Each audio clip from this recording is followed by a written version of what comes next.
Swastiastu.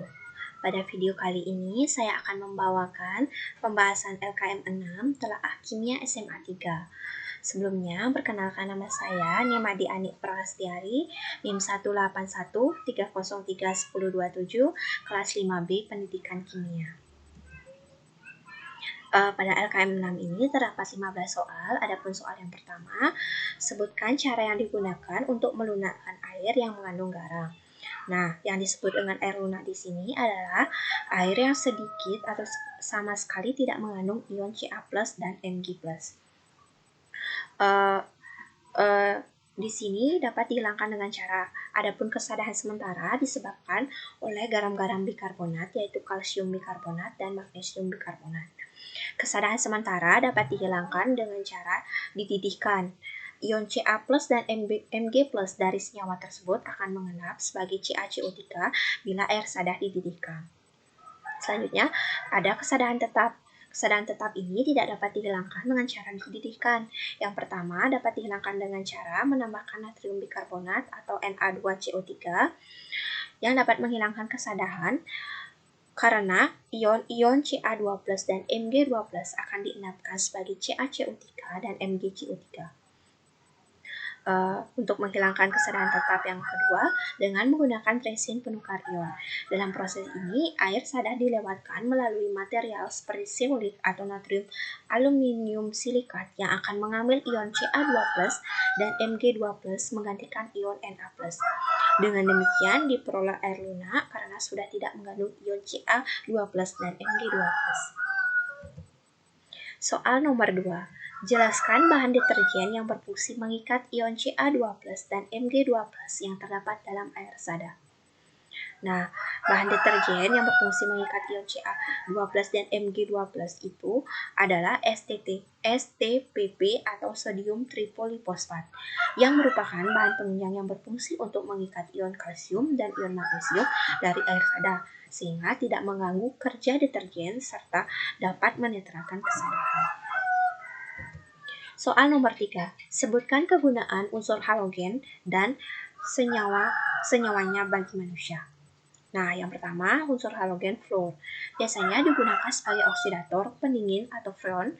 Bahan polimer atau teflon digunakan untuk mengkaji kaca, mencegah kerusakan gigi, dan pembuatan uranium. Ada beberapa senyawa fluor, kegunaannya tuh HF dapat digunakan melarutkan kaca karena itu dapat digunakan untuk membuat tulisan, lukisan, atau sketsa di atas kaca. Yang selanjutnya senyawa fluor ada CFC, digunakan sebagai cairan pendingin pada mesin pendingin seperti AC dan kulkas. Freon juga digunakan sebagai propelena aerosol pada bahan-bahan semprot. Selanjutnya itu ada unsur klor, digunakan sebagai oksidator, pemutih, bahan baku, pembasmi hama. Senyawa klor ada beberapa, itu ada NaCl digunakan untuk mengawetkan makanan, HCl digunakan untuk elektroplating, mineralkan basa, pengolahan air minum, dan industri kertas. Yang selanjutnya ada senyawa natrium hipoklorit atau NaClO, dapat digunakan sebagai zat pemutih pada pakaian. Selanjutnya ada unsur brom, digunakan sebagai bahan baku obat, bahan pemurnian air, dan bahan anti api. Ada beberapa kegunaan senyawa brom bagi manusia, itu ada AgBr digunakan dalam fotografi, natrium bromida atau NaBr sebagai obat penenang saraf. Yang selanjutnya ada unsur iodin. Biasa digunakan sebagai obat luka atau larutan iodin dalam alkohol yang dikenal sebagai iodin tinctur yang untuk menguji adanya amilum dalam tepung tapioka. Selanjutnya ada beberapa senyawa iodin, ada CHI3 digunakan untuk antiseptik, AgI dan AgBr digunakan dalam fotografi, NaIO3 dan NaI untuk mencegah penyakit gonok dan penurunan intelijensia, Ki untuk obat anti jamur. Selanjutnya soal nomor 4. Jelaskan beberapa senyawa atau produk yang mengandung unsur halogen yang banyak digunakan oleh manusia. Nah, seperti penjelasan saya tadi pada soal nomor 3, beberapa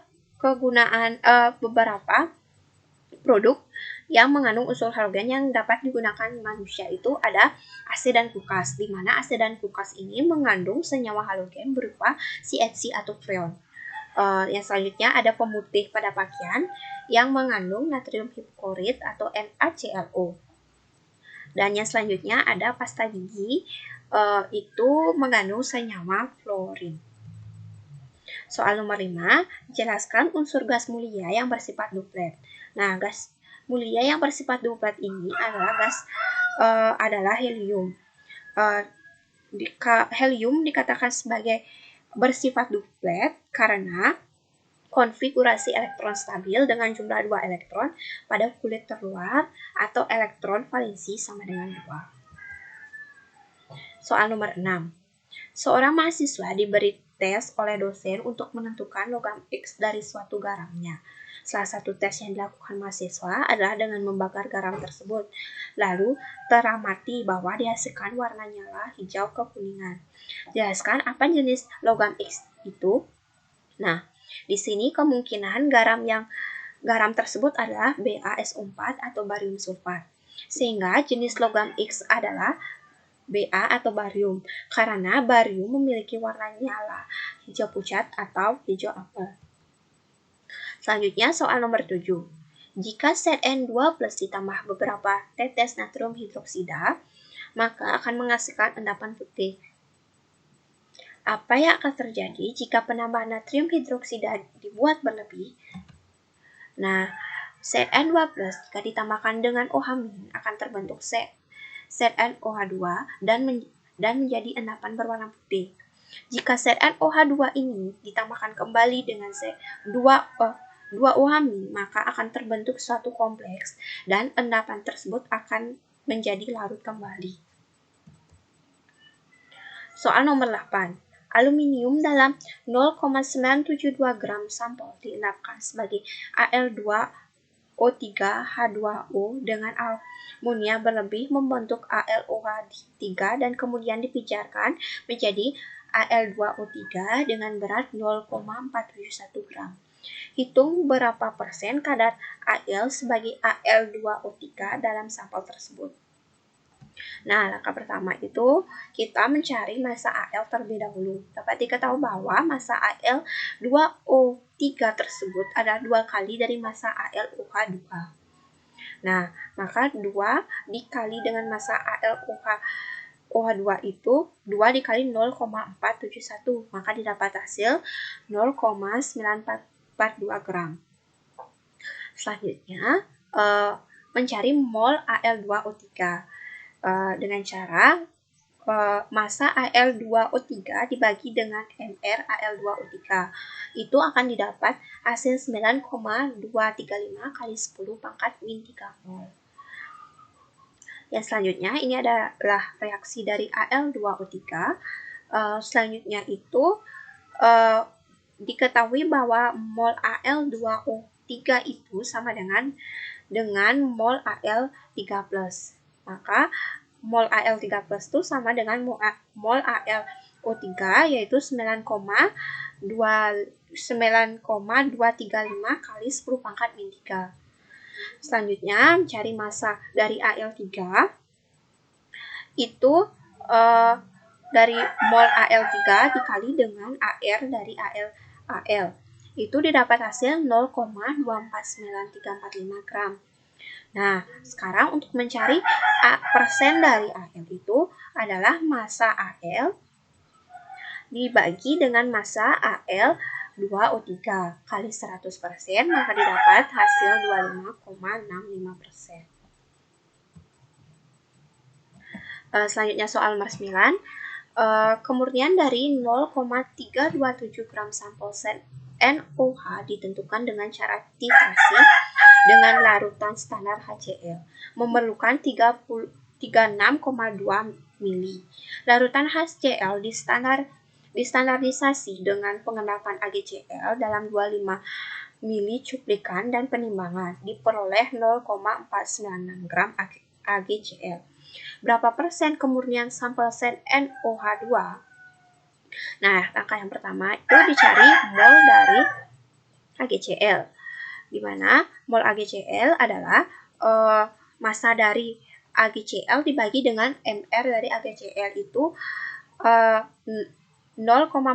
gram merupakan massa dari AgCl dibagi dengan MR-nya itu 143,5 gram per mol. Maka didapat hasil 3,45 kali 10 pangkat min 3 mol. Nah, di sini mol AgCl sama dengan mol HCl. Itu berarti sama, yaitu sebanyak 3,456 kali 10 pangkat min 3 mol. Selanjutnya ini merupakan reaksi HCl ditambahkan dengan ZnOH2 menghasilkan ZnCl2 ditambah 2H2O. Nah, selanjutnya mencari mol dari ZnOH2. Nah, mol di mana ZnOH2 itu adalah setengah dari mol HCl. Maka dapat setengah dikali 3,456 kali 10 pangkat min 3 didapatkan hasilnya itu sebanyak 1,726 kali 10 pangkat min 3. Selanjutnya mencari massa dari ZnOH2, di mana mencari massanya itu mol ZnOH2 dikali dengan air ZnOH2 didapat hasil 0,1719 gram. Nah, selanjutnya mencari persen dari OH2. Persen dari OH2 ini adalah massa dari ZnOH2 dibagi dengan gram ZnOH2 kali 100%, maka didapat hasilnya adalah 52,57%. Soal selanjutnya, jika klorobenzena direaksikan dengan HNO3 menggunakan katalis H2SO4, maka kemungkinan produk yang akan dihasilkan adalah O-nitroklorobenzena atau 2-nitroklorobenzena dan P-nitroklorobenzena atau 4-nitroklorobenzena. Jika klorobenzena direaksikan dengan HNO3 menggunakan katalis H2SO4, akan terjadi reaksi substitusi kedua dengan gugus Cl pada klorobenzena yang mengarahkan orto atau para. Selanjutnya soal nomor 11. Suatu senyawa yang tidak berwarna dan tidak berbau dapat dibuat dari toluena dengan beberapa perlakuan. Salah satu tumbuhan yang di dalamnya terdapat senyawa ini adalah bunga melati. Sebut jenis senyawa tersebut bila hasil analisis menggunakan spektroskopi IR dari senyawa tersebut sebagai berikut. Dapat diketahui bahwa senyawa tersebut adalah senyawa bensil alkohol. Soal nomor 12, aluminium adalah logam yang memiliki kadar paling banyak di bumi. Terdapat sebagai senyawa bauksit atau Al2O3. Dalam skala industri, jelaskan metode untuk mendapatkan logam aluminium dari biji bauksit. Nah, aluminium diperoleh dari elektrolisis bauksit yang dilarutkan dalam kriolit cair. Proses ini dikenal sebagai proses Hall, yang dalam proses ini, bauksit ditempatkan dalam tangki baja yang dilapisi karbon dan berfungsi sebagai katode. Adapun anode berupa batang-batang karbon yang dicelupkan dalam campuran. Soal nomor 13. Suatu larutan dari ion logam X akan diidentifikasi. Pertama, larutan direaksikan dengan larutan NaCl terbentuk endapan putih. Ketika dipanaskan, endapan larut kembali. Analisis kedua, logam direaksikan dengan K2SO4, juga terbentuk endapan putih. Apakah ion logam X tersebut? Nah, kemungkinan ion logam X tersebut adalah Pb2+, karena logam ini dapat bereaksi dengan NaCl dan K2SO4 dengan membentuk endapan putih. Soal nomor 14. Kulit telur yang telah dibersihkan dan dibuang membrannya dikeringkan, lalu ditimbang memiliki massa 5,613 gram. Kulit telur ditempatkan pada sebuah gelas beker dan dilarutkan dengan 25 ml HCl 6 molar. Setelah disaring, larutan yang mengandung kulit telur diencerkan dalam larutan 250 ml. Sebanyak 10 ml cuplikan ditempatkan dalam labu elemen dan kondisi pada pH 10. Saat dititrasi dengan larutan etda 0,04988 molar, membutuhkan 44,11 mili untuk mencapai titik akhir titrasi. Hitung kadar CaCO3 dalam kulit telur itu dalam persen. Nah, langkah pertama itu mencari jumlah mol etda yang bereaksi dengan Ca2+ dalam alkohol. Itu sebanyak 2,2 milimol. Jumlah mol Ca2+ yaitu 250 dibagi 10 dikali 2,2 sama dengan 55 milimol. Selanjutnya, mencari mol CaCO3, di mana ini merupakan reaksi dari CaCO3. Mol CaCO3 ini sama dengan mol Ca2+, yaitu sebanyak 55 milimol atau 0,055 mol. Selanjutnya mencari massa dari CaCO3, di mana untuk mencari massa CaCO3 ini mol CaCO3 dikali dengan Mr. Nah, mol CaCO3 itu sebanyak 0,055 mol dikali dengan Mr. CaCO3 itu 100 gram per mol. Maka didapat massa dari CaCO3 sebesar 5,5 gram. Selanjutnya, persen dari Ca itu dapat dicari 5,5 dibagi 5,613 dikali 100% sama dengan 97,98%. Untuk mencari persen massa ini, massa dari CaCO3 itu dibagi dengan massa dari kulit telur. Selanjutnya, soal nomor 15. Tuliskan reaksi yang terjadi jika logam natrium dimasukkan ke dalam air. Nah, dapat diketahui bahwa reaksi logam natrium dengan air merupakan reaksi eksoterm atau reaksi melepas panas, di mana reaksi logam natrium ini dapat menghasilkan gas H2. Panas yang dihasilkan cukup untuk membuat gas H2 terbakar secara spontan karena terbakarnya gas H2 sehingga terjadinya ledakan. Adapun reaksi jika logam natrium dimasukkan ke dalam air itu adalah seperti yang tertulis pada slide, itu Na ditambah H2O menghasilkan NaOH ditambah H2O. Sekian pembahasan LKM 6 dari saya. Jika ada kesalahan, saya mohon maaf. Saya tutup dengan Parama Santi. Om Santi Santi Santi.